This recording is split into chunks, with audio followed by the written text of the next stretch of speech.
I want to go back to you for a second, Rania, because, a lot of us have done field work here, but I think you're the only one of us who has been to Iraq. And you did a series of reports for the Grayzone now 3 years ago almost. And I'm getting it up here. And you spent some time with folks from the Popular Mobilization Forces, the PMFs. And this is one part on the Grayzone. This is one part of your 3-part field report. And it's called In the Field with Yazidi Fighters, Chilling Tales of Genocide by ISIS and More Conflict to Come.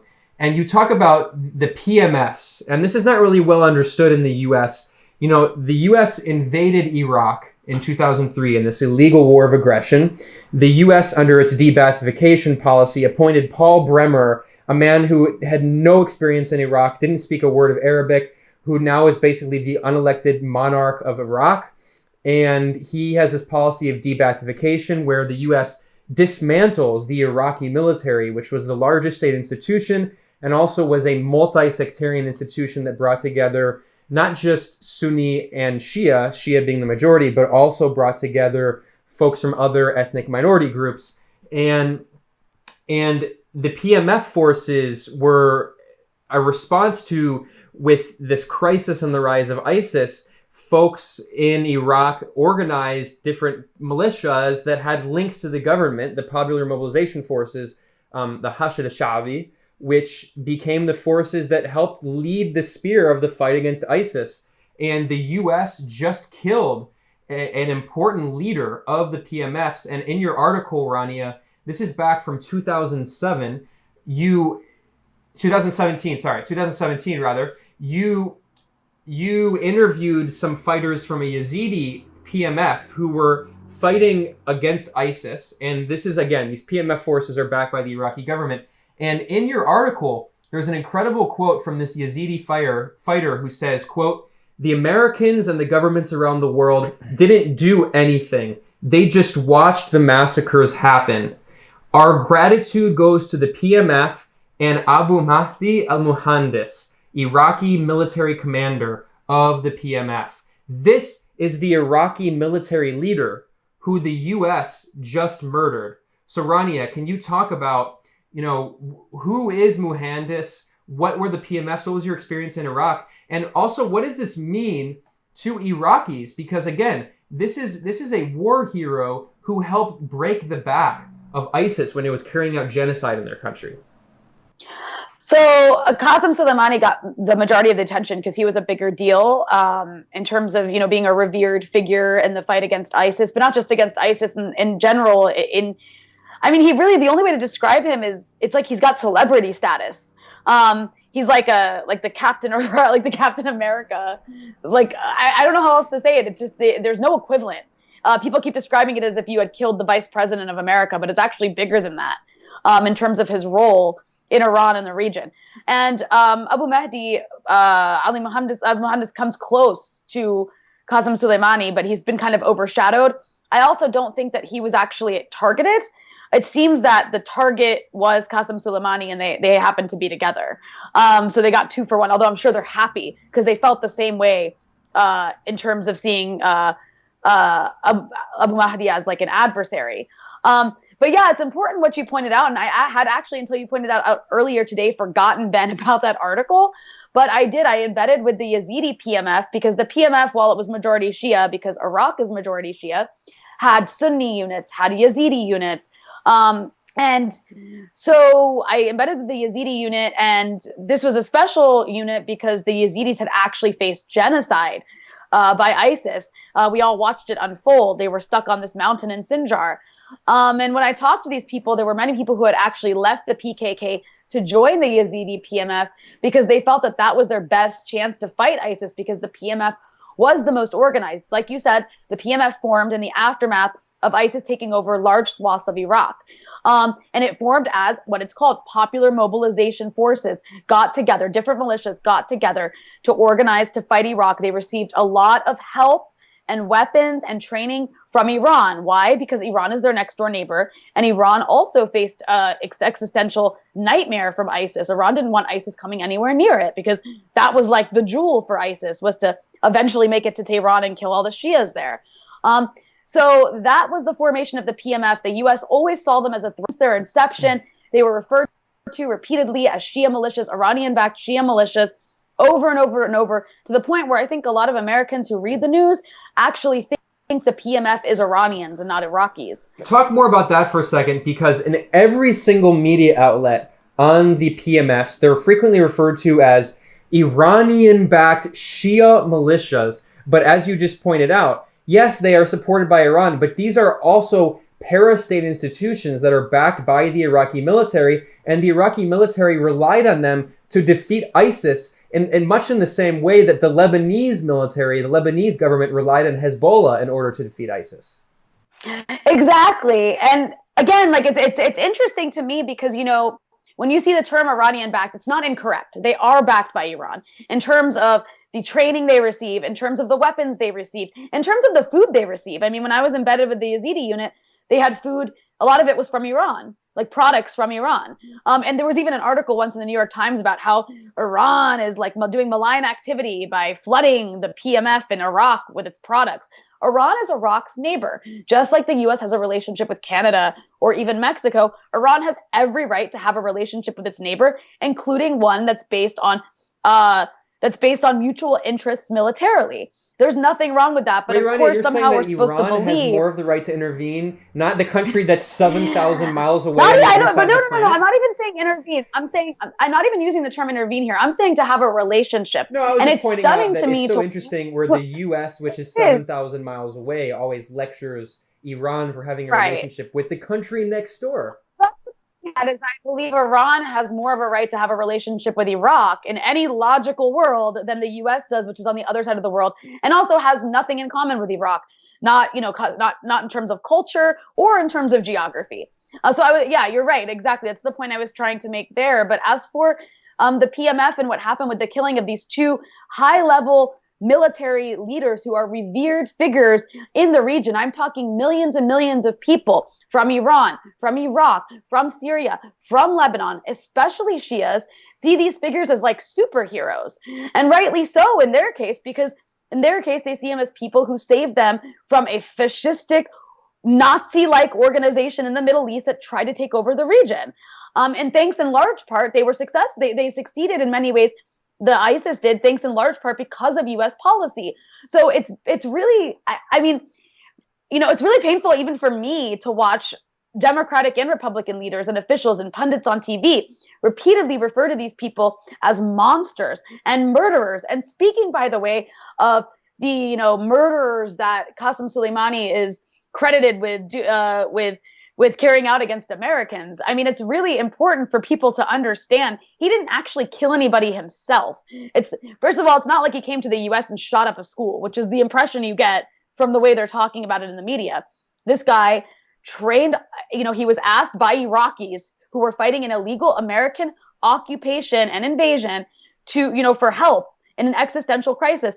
And so he helped train certain Shia groups that did end up using that training they received against the American enemy that they were fighting, who was illegally invading their land. And it's just amazing to me, the entire framing. Maybe not amazing is the right word, but it's frustrating to see. And the level of propaganda, you know, what Max was talking about earlier with alternative media is really important, because I watched MSNBC and CNN for like 2 hours last night. That was the most I could do. And I mean, just even though there was some anger about what the Trump administration had done, it was for the wrong reasons. And the level of propaganda and State Department narrative that you saw on TV really frightened me, because it was really well done. And if I didn't know any better, and this was my only access to information, I would have believed what they were saying. Yeah, it's impossible for any of these people to talk about official enemies like Iran in a rational way and talk about them as rational actors. So, for example, the truth is out there. I want to read a quote to you, Rania, just to show to people that it's not just us who's making this argument. This is Vali Nasser, who is the dean of the Johns Hopkins School of Advanced International Studies, right in the heart of Washington, writing in Foreign Affairs a few years ago. And he says this about Iran and its foreign policy. Without Iran's military reach and the strength of its network of allies and clients in Iraq and Syria, ISIS would have quickly swept through Damascus, Baghdad, and Erbil, the capital of Iraqi Kurdistan, before reaching Iran's own borders. unquote. That's Vali Nasser writing in Foreign Affairs. So the truth is acknowledged and it's buried, but we can't hear that. We're supposed to believe that Qasem Soleimani is an evil person who killed people for fun. And he was because compared to Osama bin Laden. Osama bin Laden, Baghdadi, and it's insane. But it's all hidden. But let me ask you, Rania. Let me ask you. You know, the rationale we got from Pompeo, which was dutifully repeated by the U.S. corporate media and even some Democrats, was that Soleimani was a threat to the U.S. Pompeo said that he was planning imminent attacks on U.S. personnel. I think we can safely dismiss that because there's even been reports that the so-called intelligence was showed to members of Congress and it was not convincing to them. But that should be obvious even without even hearing that development. But let me ask you what you think was the real motive behind the killing of Soleimani, and then I'm going to ask Max Blumenthal that after your answer. So what I've heard from some people I've spoken to, because we're kind of just speculating, really, we don't know exactly what happened, but from some people who know people in the know, is that it was a rash decision. They were informed that these people, that Soleimani was in a car. They knew where he was. It doesn't happen quite often that this takes place. And there was a rash decision made to take him out. And then after the fact, they came up with an excuse. So they're deliberate. I mean, they're lying. It's pretty obvious they're lying, but the lie came after the fact. They weren't expecting this to happen. It happened. And of course, this comes after, a tit for tat back and forth, lots of U.S. provocations, lots of attempts by the PMF units nearby to demonstrate that we can hit you. They would lob a rocket near a U.S. base every once in a while just to send a message that we have the capacity to hit you if we want to. We're not going to do it, but we can. And that was then, you also have Israeli provocations taking place, by the way, these last several months. Israel's bombed various parts of PMF bases across Iraq like 5 times. So this is all leading up to this. So this moment came and the administration was like, let's do it. And without talking to anybody. So that's a complete lie that there was, attacks being planned on the Americans. That's not what Iran even does. We all know that. But beyond that, now, from what I understand, what we're seeing take place with these follow-up strikes by the U.S. against the PMF is it's an attempt to intimidate Iran from responding in an effective or responding in a way that will escalate. They don't want Iran to respond against American assets or personnel or interests. And this is their way of telling them either negotiate or we'll hit you harder. And they're doing it through Iraq. It's disgusting. But that's my take on it. I don't know if Max agrees or disagrees. I completely agree with that. And, before I get into any comments, I do want to respond to people in the super chat reminding me that there are really important protests tomorrow across the country against this escalation, this drive to a catastrophic regional war targeting Iran. In Washington, D.C., in front of the White House, Code Pink, the Answer Coalition, and Popular Resistance will be there at noon tomorrow. I'll be there. And, hopefully this is bigger than, our protests where, we're protesting the coup in Bolivia, or we're protesting the coup attempt at Venezuela. And it's like, I'm seeing enough people to fit in like a laundromat. And we're like, oh, hey, you're looking well. Like, it was nice to see you yesterday. And it's the same group. Like, maybe people will start to mobilize. I am starting to see some of that. DSA, they're finally out in the streets protesting against war. They're outside Schumer's office right now in New York. And that is a great place to be because Chuck Schumer has helped lay the groundwork for this catastrophe. He had opposed the Iran deal. He's always saber rattling against Iran. He's one of the top recipients of pro-Israel money in Congress. He's referred to himself as Chuck Shomer. Shomer means like to protect in Hebrew, as the protector of Israel. And he has said that, the people of Gaza deserve to be under siege because they don't read Torah. He said that before an Orthodox group. So Crazy. This is a sadistic character who deserves the most protest because, his protest against or his criticism of Trump so far has been purely procedural, that he wasn't notified as a leader of the Gang of Eight in Congress. He wasn't criticizing it on moral grounds.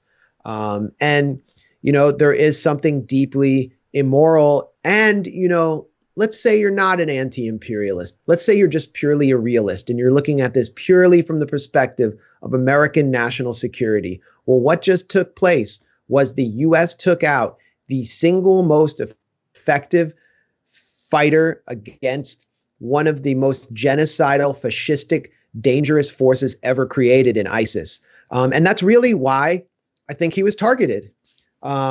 First of all, Israel has requested 3 times in the past, this is reported by Haaretz, to assassinate Soleimani. Soleimani, he travels openly. He takes photographs of himself in the battlefield, and you'll see all these fighters who are common people taking selfies with him. He doesn't hide where he is. He believes the best deterrence against his assassination is publicity and his prominence in Iranian society. He's one of the most popular figures, as Ben and Rania have been pointing out, in Iran. And so the U.S. vetoed or rejected those Israeli requests 3 times because they understood the repercussions would be global. It would be seen as an attack on all Shia people in the region. But this administration is different.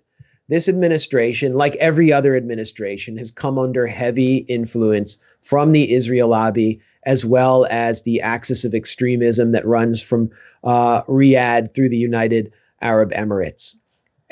At the same time, this administration has cozied up to Sheldon Adelson, the key benefactor of Benjamin Netanyahu, and the right wing of the Israel lobby in the U.S. more than any other administration.